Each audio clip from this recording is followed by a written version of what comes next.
পলাশপুর নামক এক গ্রামে রূপা ও রিপা নামক দুই বোন বসবাস করত। তাদের এই পৃথিবীতে আপন বলতে কেউই ছিল না।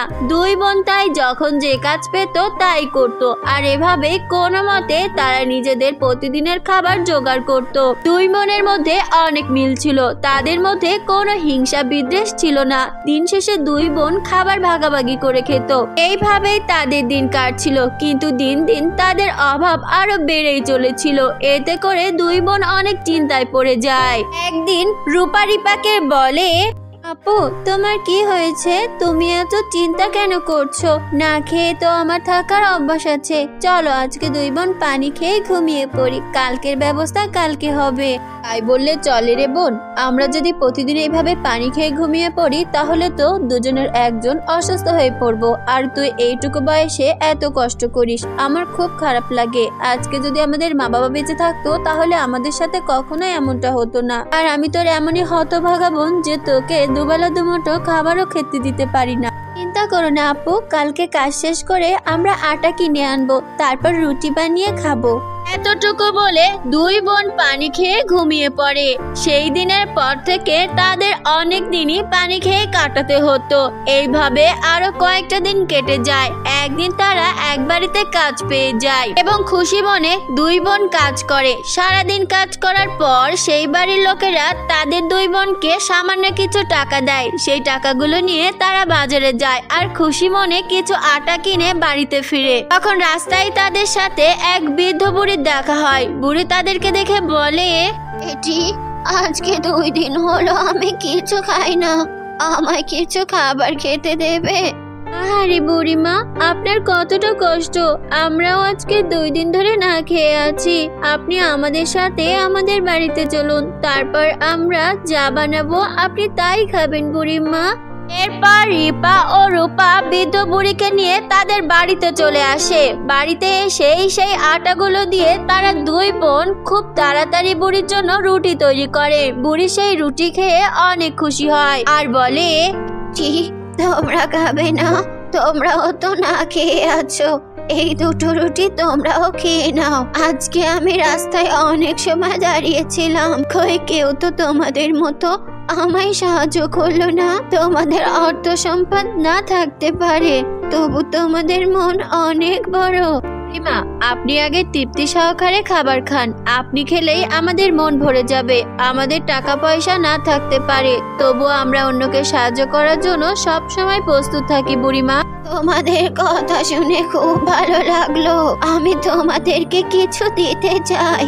বলছেন বুড়িমা, সামান্য রুটি খেয়ে আপনি আমাদেরকে উপহার দিবেন? না না বুড়িমা, আমরা কোনো কিছুর বিনিময়ে আপনাকে খাবার খাওয়াইনি।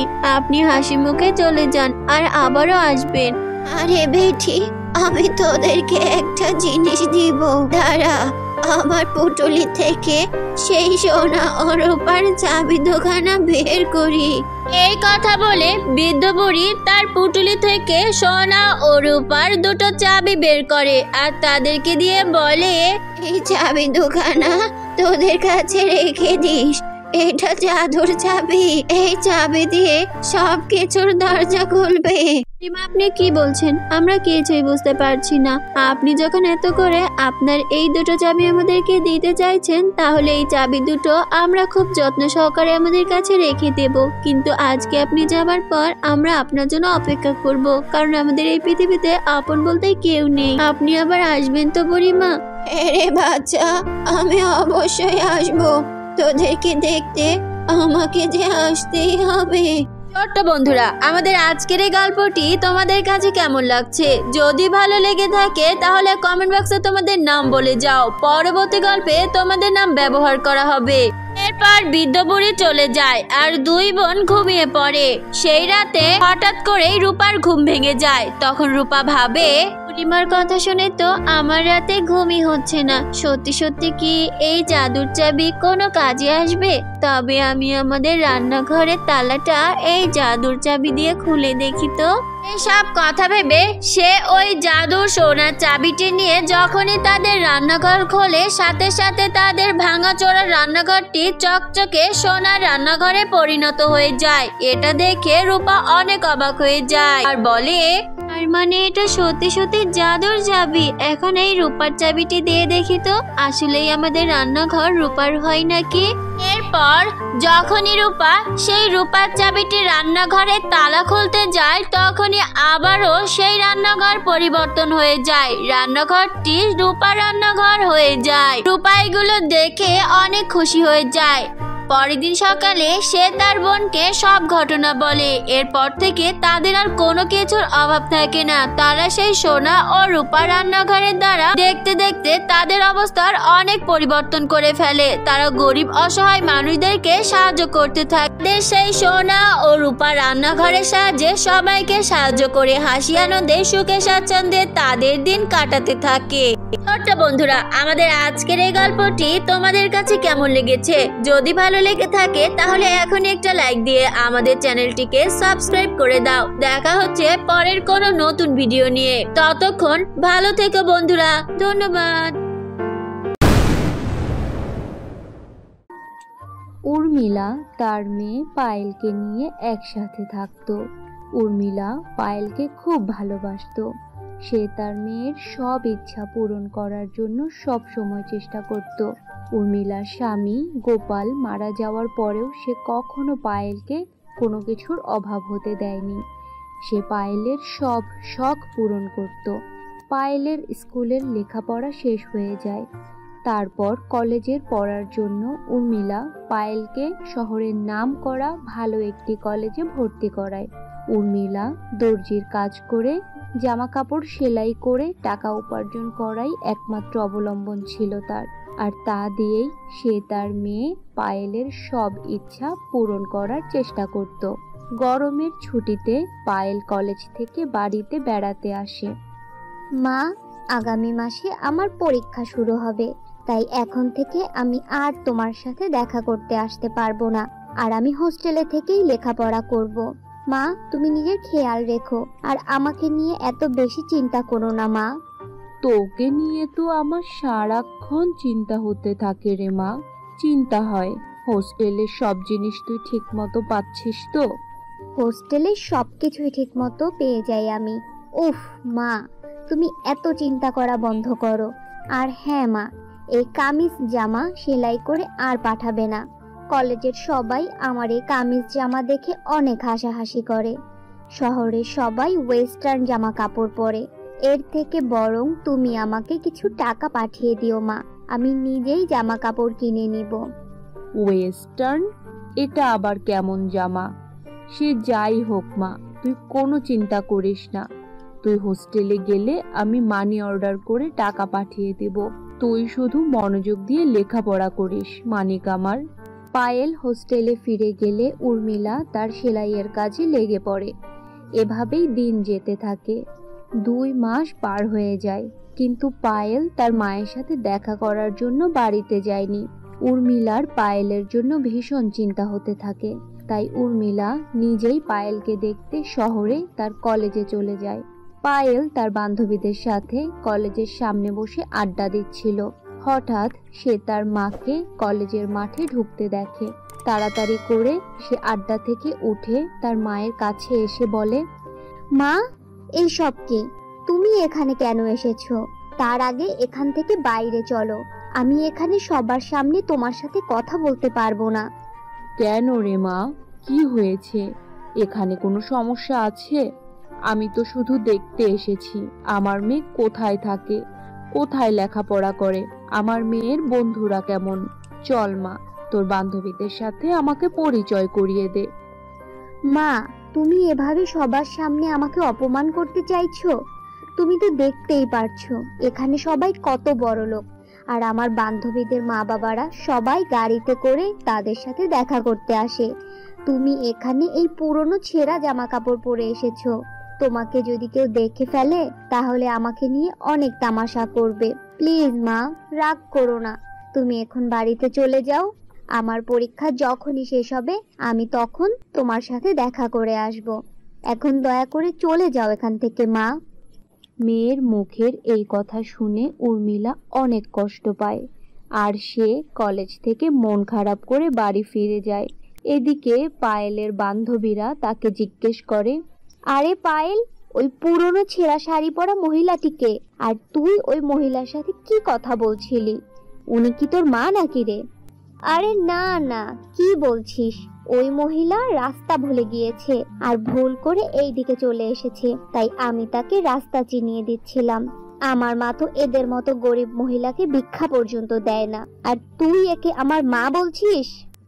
সরি সরি পায়েল, ভুল হয়েছে আমার, কিন্তু মহিলাকে দেখে আমার ভীষণ মায়া লাগছে।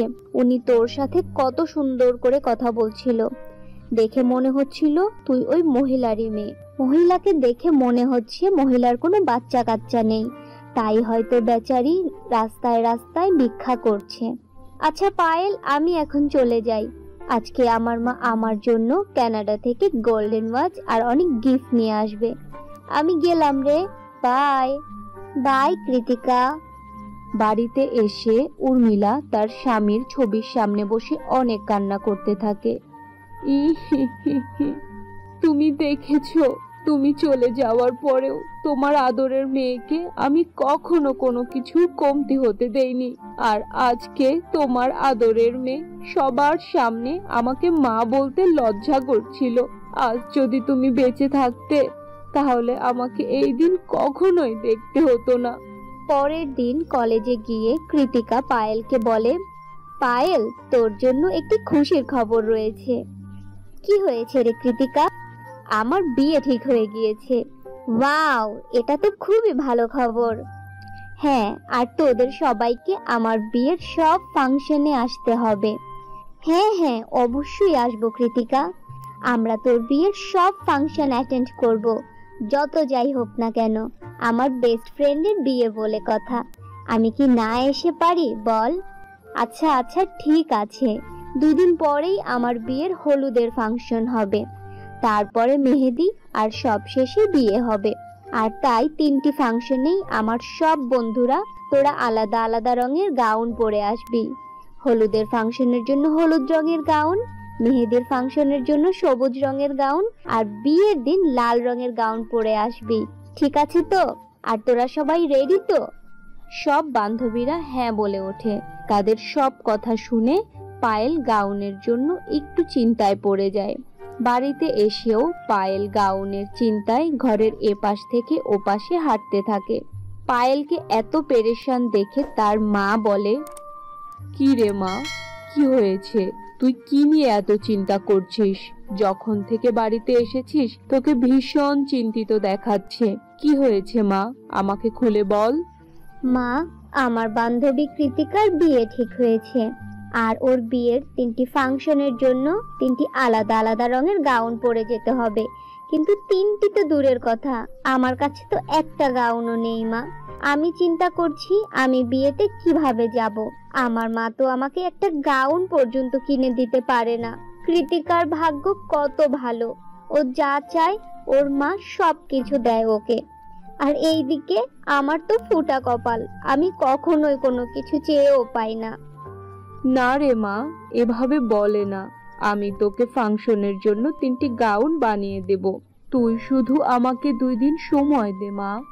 ঠিক আছে মা, তুমি যখন বলছো আমি তোমাকে সময় দিলাম, কিন্তু আমি পরশুর মধ্যেই গাউন চাই, কারণ পরশু থেকেই ফাংশন শুরু হবে। উর্মিলা ভীষণ চিন্তার মধ্যে পড়ে যায়, কারণ তার কাছে এত টাকাও নেই যা দিয়ে কাপড় কিনে এনে সে পায়েলের জন্য নিজেই গাউন বানিয়ে নেবে। সে মন খারাপ করে তার স্বামীর ছবির সামনে বসে কান্নায় ভেঙে পড়ে আর বলে, আমার কাছে তো এত টাকাও নেই যা দিয়ে আমার মেয়ের জন্য আমি 3টি আলাদা আলাদা রঙের গাউন কিনতে পারবো। আমি এখন কি করব? তুমিই বলো, কিভাবে তোমার আদরের মেয়ের এই শখ পূরণ করব? বলে দাও আমাকে, এখন তুমিই আমাকে কোনো রাস্তা দেখাও। এই কথা বলে উর্মিলা ছবির সামনেই চিন্তা করতে করতে একসময় ঘুমিয়ে পড়ে। তখনই ঘুমের মধ্যে স্বপ্নে তার স্বামী এসে বলে, পায়েলের মা, তুমি কোনো চিন্তা করো না, তুমি আমার আলমারি খুলে দেখো, আলমারির ভিতরে তুমি 3টি গাউন পেয়ে যাবে। ওই গাউনগুলো আমার ভালো কাজের জন্য একজন জাদুকর উপহার দিয়েছিল, আর বলেছিল সঠিক সময় হলেই আমি তোমাকে যাতে এই গাউনের কথা বলি। আর আমার কাছে মনে হয় সেই সঠিক সময় এখন চলে এসেছে।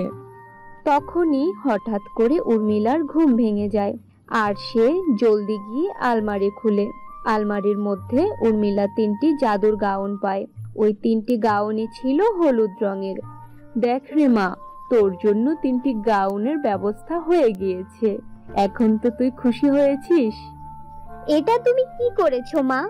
যখন এনেছই তখন 3টি আলাদা আলাদা রঙের গাউন নিয়ে আসতে। এগুলো কি এনেছো? সব এক রঙের গাউন।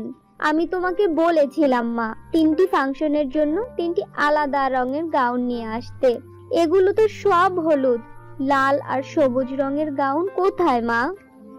সাথে সাথে গাউনগুলো থেকে একটি আলো বের হয় আর চোখের পলকেই 2টি হলুদ গাউন একটি লাল আর একটি সবুজ গাউনে পরিণত হয়ে গেল, যা দেখে পায়েল হা করে দাঁড়িয়ে রইল।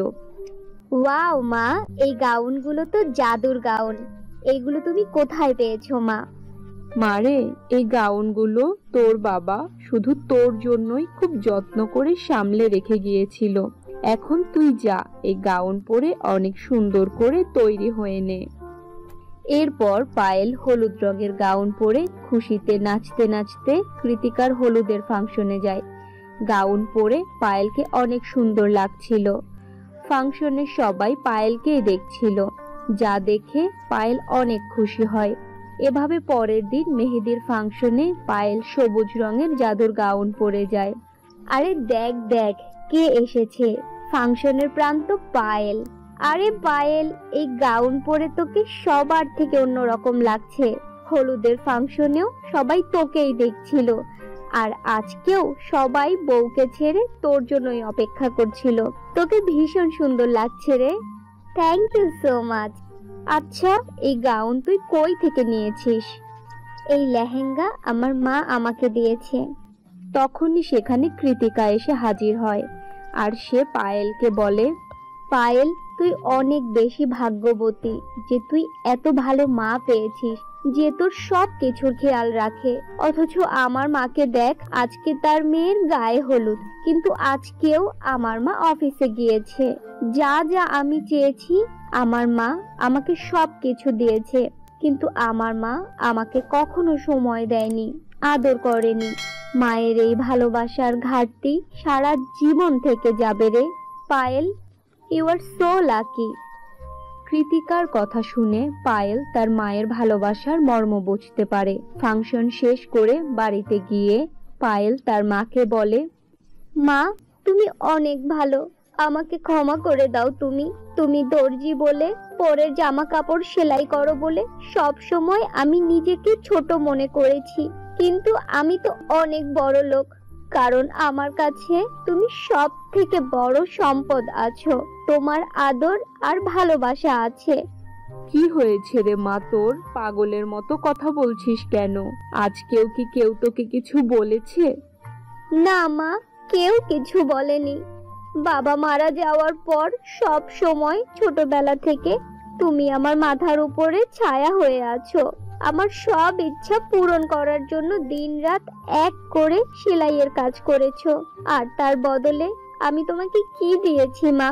বড় হওয়ার পর তোমাকে মা পরিচয় দিতেই লজ্জা পেতাম। প্লিজ মা, তুমি আমাকে ক্ষমা করে দাও, আর কাল তুমি আমার সাথে কৃতিকার বিয়েতে যাবে।